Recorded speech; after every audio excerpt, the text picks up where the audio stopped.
Assalamualaikum warahmatullahi wabarakatuh. Segala puji bagi Allah Tuhan seru sekalian alam.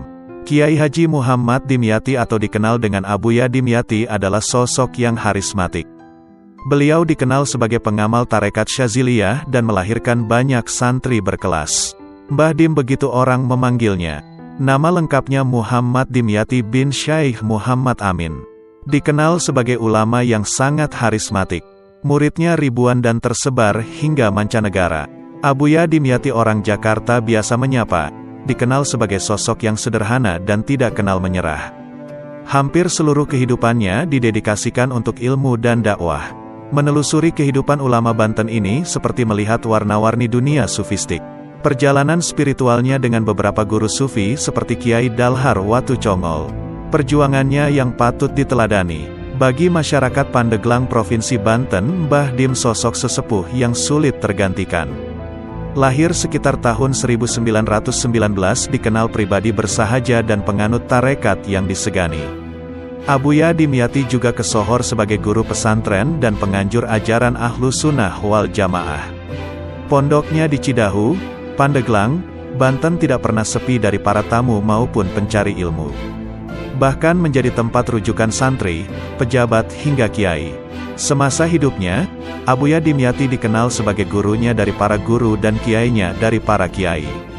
Masyarakat Banten menjuluki beliau juga sebagai pakunya daerah Banten. Abuya Dimyati dikenal sosok ulama yang mumpuni.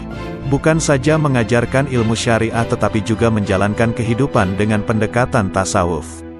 Abuya dikenal sebagai penganut tarekat Naksabandiyah Qadiriyah. Tidak salah kalau sampai sekarang telah mempunyai ribuan murid.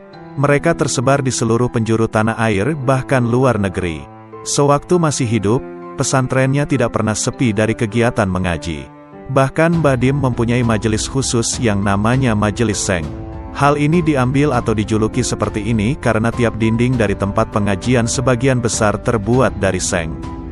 Di tempat ini pula Abuya Dimyati menerima tamu-tamu penting seperti pejabat pemerintah maupun para petinggi negeri.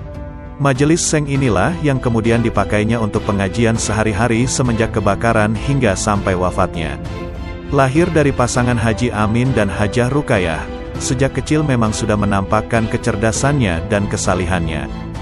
Beliau belajar dari satu pesantren ke pesantren seperti pesantren Cadasari, Kadu Peseng Pandeglang.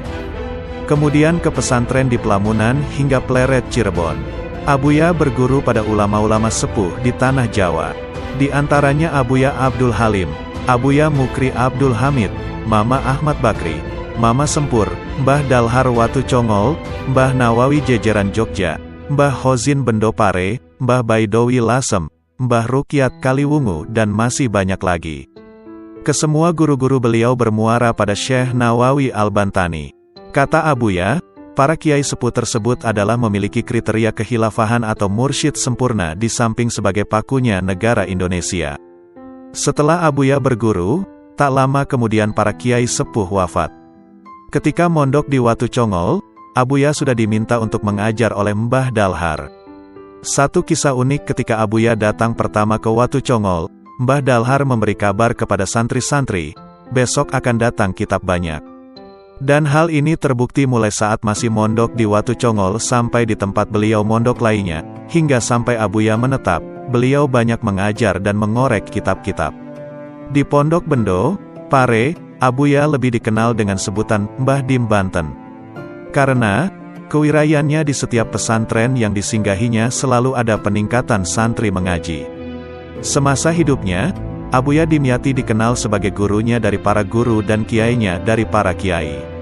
Masyarakat Banten menjuluki beliau juga sebagai pakunya daerah Banten. Saking pentingnya ngaji dan belajar, satu hal yang sering disampaikan dan diingatkan Mbah Dim adalah, jangan sampai ngaji ditinggalkan karena kesibukan lain atau karena umur. Pesan ini sering diulang-ulang, seolah-olah Mbah Dim ingin memberikan tekanan khusus. Jangan sampai ngaji ditinggal meskipun dunia runtuh 1000 kali. Salah satu cerita karomah yang diceritakan Gus Munir adalah, di mana ada seorang kiai dari Jawa yang pergi ke makam Syekh Abdul Qadir Al-Jailani di Irak. Ketika itu, kiai tersebut merasa sangat bangga karena banyak kiai di Indonesia, mereka paling jauh ziarah ke makam Nabi Muhammad Shallallahu Alaihi Wasallam.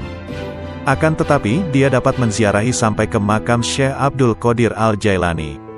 Ketika sampai di makam tersebut, maka penjaga makam bertanya padanya dalam bahasa Arab, "Dari mana kamu?" Si kiai menjawab, "Dari Indonesia."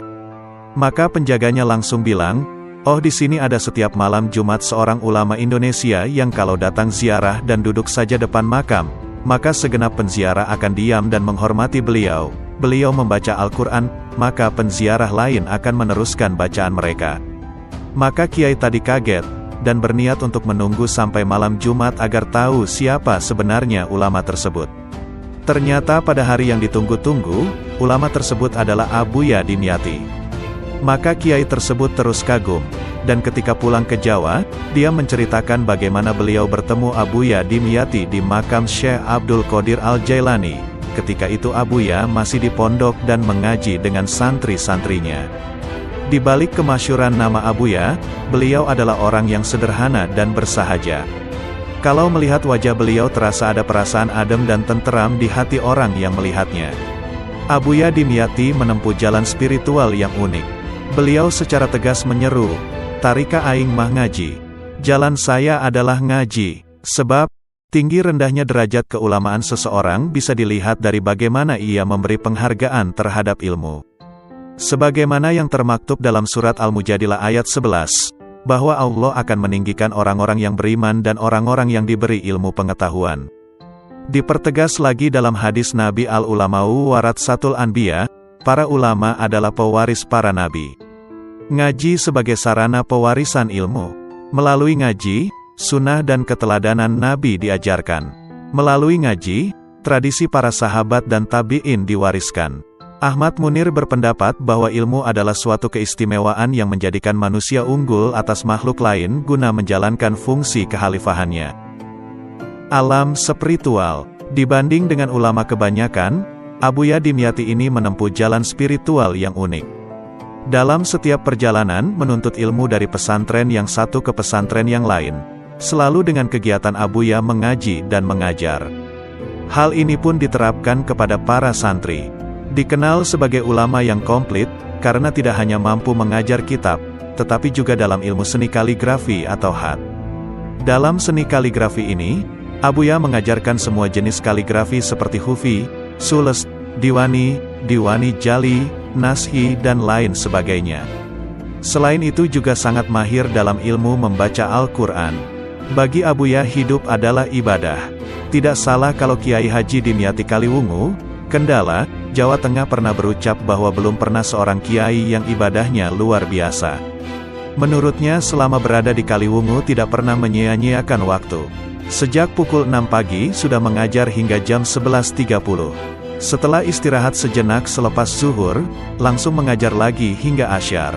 Selesai sholat asyar mengajar lagi hingga maghrib. Kemudian wirid hingga isya. Sehabis itu mengaji lagi hingga pukul 24 malam. Setelah itu melakukan qiyamul lail hingga subuh. Di sisi lain ada sebuah kisah menarik. Ketika bermaksud mengaji di Kiai Haji Baidowi, Lasem. Ketika bertemu dengannya, Abuya malah disuruh pulang. Namun Abuya justru semakin menggebu-gebu untuk menuntut ilmu. Sampai akhirnya Kiai Harismatik itu menjawab, "Saya tidak punya ilmu apa-apa." Sampai pada satu kesempatan, Abuya Dimyati memohon diwarisi tarikah. Kiai Haji Baidowi pun menjawab, "Mbah Dim, zikir itu sudah termaktub dalam kitab, begitu pula dengan salawat, silakan memuat sendiri saja, saya tidak bisa apa-apa, karena tarekat itu adalah sebuah wazifah yang terdiri dari zikir dan salawat." Jawaban tersebut justru membuat Abuya Dimyati penasaran. Untuk kesekian kalinya dirinya memohon kepada Kiai Haji Baidowi. Pada akhirnya Kiai Baidowi menyuruh Abuya untuk sholat istihoroh. Setelah melaksanakan sholat tersebut sebanyak 3 kali, akhirnya Abuya mendatangi Kiai Haji Baidowi yang kemudian diijazahi Tarikat Asy-Syadziliyah. Abuya Dimyati dipenjara. Mbah Dim dikenal sebagai salah satu orang yang sangat teguh pendiriannya. Sampai-sampai karena keteguhannya ini pernah dipenjara pada zaman Orde Baru. Pada tahun 1977, Abuya sempat difitnah dan dimasukkan ke dalam penjara. Hal ini disebabkan Abuya sangat berbeda prinsip dengan pemerintah ketika terjadi pemilu tahun tersebut.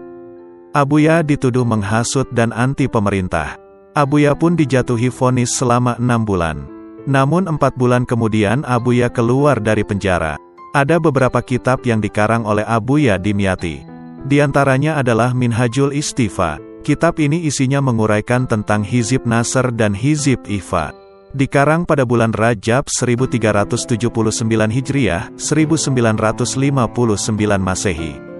Kemudian kitab Ashlul Qadar yang di dalamnya khususiyat sahabat saat Perang Badar. Tercatat pula kitab Rosnul Qadar, isinya menguraikan tentang Hizib Nasr. Rohbul Qoir 1 dan 2 yang juga sama isinya yaitu menguraikan tentang Hizib Nasr. Selanjutnya kitab Bahjatul Qolaid, Nazam Tijanut Darori. Kemudian kitab tentang tarekat yang berjudul Al-Hadiyatul Jalaliyah, di dalamnya membahas tentang tarekat Syadziliyah. Abuya Dimyati dan Mbah Dalhar. Ada cerita-cerita menarik seputar Abuya dan pertemuannya dengan para kiai besar. Disebutkan ketika bertemu dengan Kiai Dalhar Watu Congol, Abuya sempat kaget. Hal ini disebabkan selama 40 hari Abuya tidak pernah ditanya bahkan dipanggil oleh Kiai Dalhar. Tepat pada hari ke-40, Abuya dipanggil Mbah Dalhar. "Sampeyan mau apa jauh-jauh datang ke sini?" tanya Kiai Dalhar. Ditanya begitu Abuya pun menjawab, "Saya mau mondok Mbah." Kemudian Kiai Dalhar pun berkata, "Perlu sampeyan ketahui, bahwa di sini tidak ada ilmu. Justru ilmu itu sudah ada pada diri sampeyan. Daripada sampeyan mondok di sini buang-buang waktu, lebih baik sampeyan pulang lagi ke Banten. Amalkan ilmu yang sudah ada dan syarahi kitab-kitab karangan mbah-mbahmu. Karena kitab tersebut masih perlu diperjelas dan sangat sulit dipahami oleh orang awam." Mendengar jawaban tersebut Abuya Dimyati menjawab, "Tujuan saya ke sini adalah untuk mengaji. Kok saya malah disuruh pulang lagi? Kalau saya disuruh mengarang kitab, kitab apa yang mampu saya karang?" Kemudian Kiai Dalhar memberi saran, "Baiklah, kalau sampeyan mau tetap di sini, saya mohon ajarkanlah ilmu sampeyan kepada santri-santri yang ada di sini dan sampeyan jangan punya teman." Kemudian Kiai Dalhar memberi ijazah tarekat Syadziliyah kepada Abuya. Abuya Dimyati meninggalkan kita semua pada malam Jumat Pahing, tanggal 3 Oktober tahun 2003 Masehi, 07 Syaban 1424 Hijriah, sekitar pukul 3 waktu Indonesia Barat.